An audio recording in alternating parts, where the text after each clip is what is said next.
Hi everyone! Today I'm sewing another beautiful, printable, and free pattern by Sewciety. This is a peplum style blouse with overlapping tulip sleeves and an optional tie belt included with the pattern. It has a little button closure at the back neck and the insides are all beautifully finished with French seams. If you've never done French seams before, this sew-along is a perfect opportunity for you to tackle a new technique. If you would rather finish all of your seams with a zigzag stitch or your serger, that option works perfectly for this blouse as well. I've left the link to the pattern in the description box below. I hope you sew along with me. Let's get started. You will need one front bodice cut on the fold, two back bodices mirrored, two sleeves mirrored, two peplums cut on the fold, one belt cut on the fold, a strip of 1.5 inch wide bias tape. Mine is about 21 inches in length. One piece of scrap fabric measuring 2.5 inches by 1.5 inches, and one small button. I've transferred the darts onto my front bodice using a tracing wheel and tracing paper, and now I'm ready to prepare them. Fold your dart in half and pin through one dart leg and out the other. Do this for both darts. Now that both of your darts are pinned in place, take it to your machine and sew from the outer edge to the point, leaving tails at the end so that you can tie it in knots.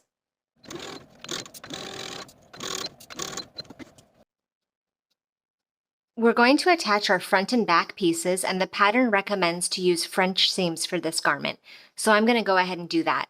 Place your back pieces wrong sides together with your front piece, matching shoulders and side seams, and pin your shoulders and side seams. And now I'm going to sew each of those seams with a 1/8 inch seam allowance. Now that I've sewn all 4 of those seams, I'm going to turn the garment wrong side out. Go ahead and give each seam a really good press. And once each seam is nicely pressed and crisp, front and back pieces are right sides together.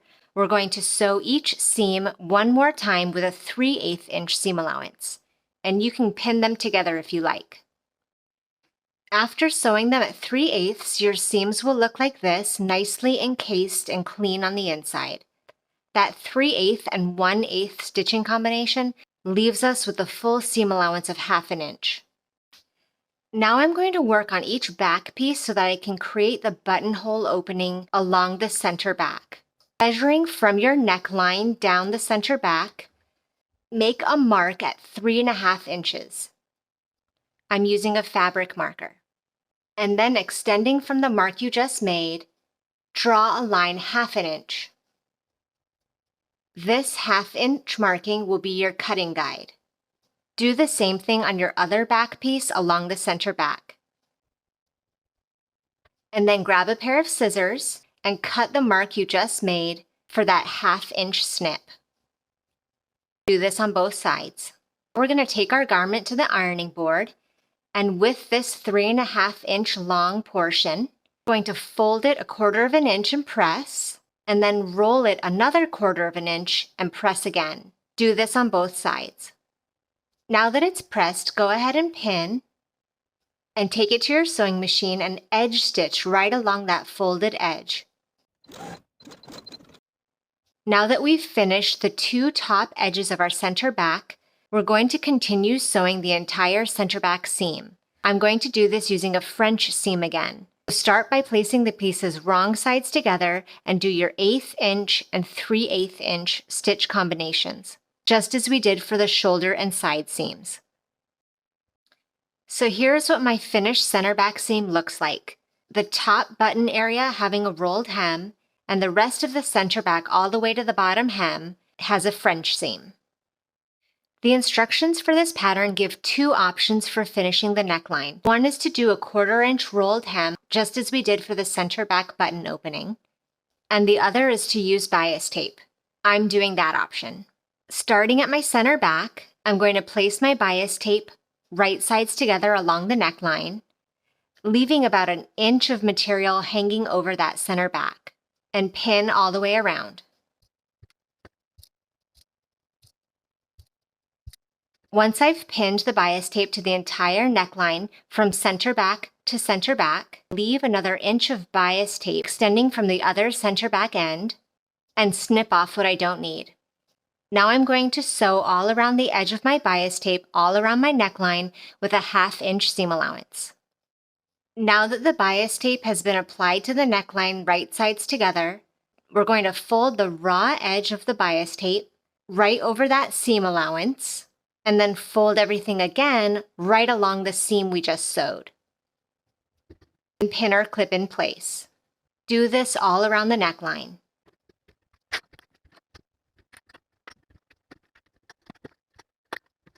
And before we edge stitch the inner fold of this neckline, let's prepare our button loop with that scrap fabric.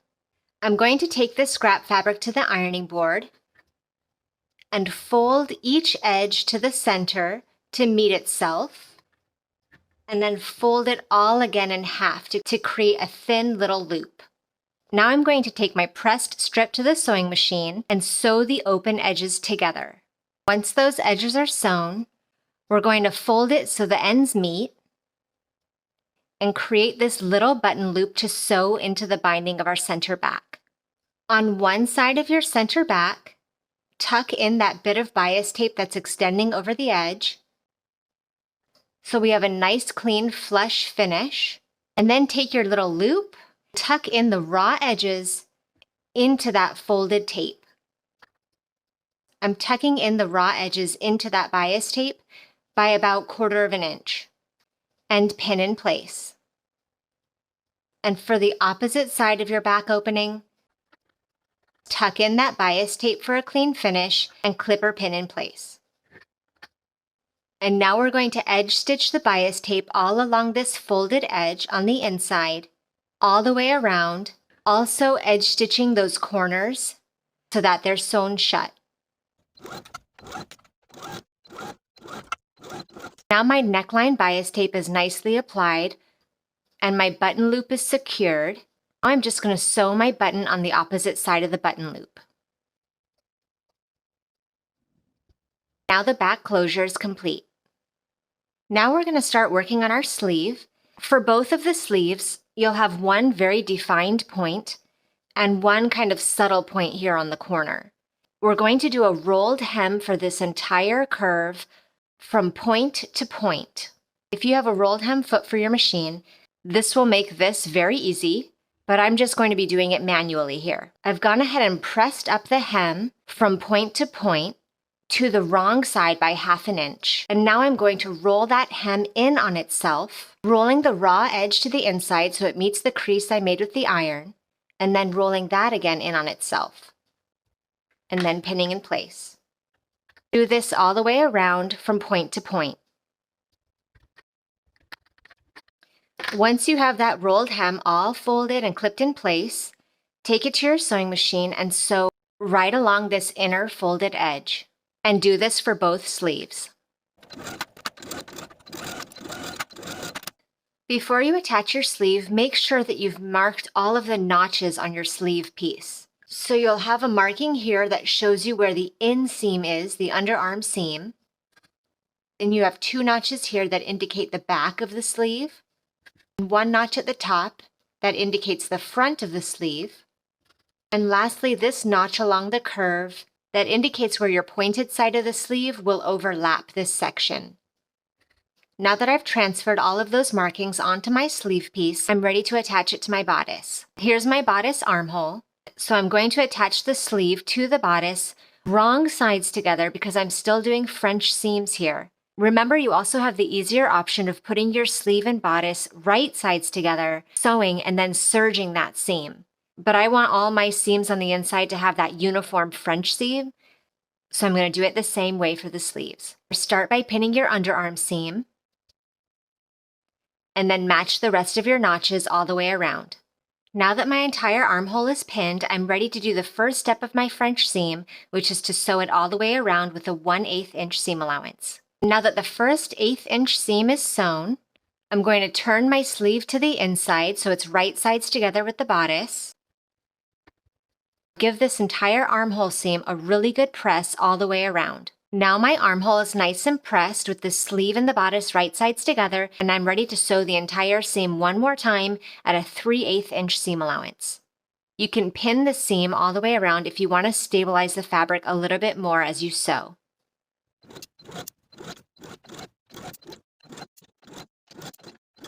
So now my sleeves are attached and my blouse looks like this, with those pointed corners of the sleeves overlapping the fabric at the fronts.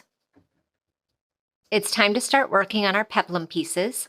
In a little bit, we'll be doing a rolled hem all along the bottom of our peplum pieces as well. So I've gone ahead and ironed a memory crease in there of 1/2 inch. So it's ready to be folded in on itself in the same way that we did to hem the sleeves. And now I'm going to take both peplum pieces and place them wrong sides together and pin the 2 straight edges and then sew French seams on both sides. Now I've marked the center front and back of my peplum with pins so that I can match them up with the center front and back of my bodice piece. I'm going to match them wrong sides together because I'm doing a French seam. Remember, you can place the pieces right sides together and sew with a 1/2 inch seam allowance and then serge. I'm going to match my pins and seams and then continue pinning all the way around that waistline. And now I'm ready to sew that French seam. My peplum is now attached to the blouse and it's time to hem. So I'm just going to roll the hem to the memory crease I created earlier with the iron, roll it once again, and pin all the way around just as we hem the sleeve. Edge stitching all the way around along your inner fold.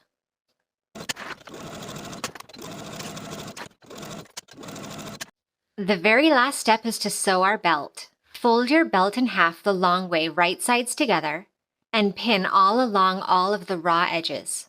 And then sew your long edges and both short edges with a 1/2 inch seam allowance, leaving yourself a gap somewhere along the long edge about 2 to 3 inches so that you can turn it right side out. I'm using my turning tool to turn the whole belt right side out. And now give it a really good press. And then slip stitch or top stitch that turning gap shut. And you're all done with your belt and your blouse. Thank you so much for watching this sew along. Make sure you check out my other videos for more great sewing projects for your wardrobe. I'll see you in the next video.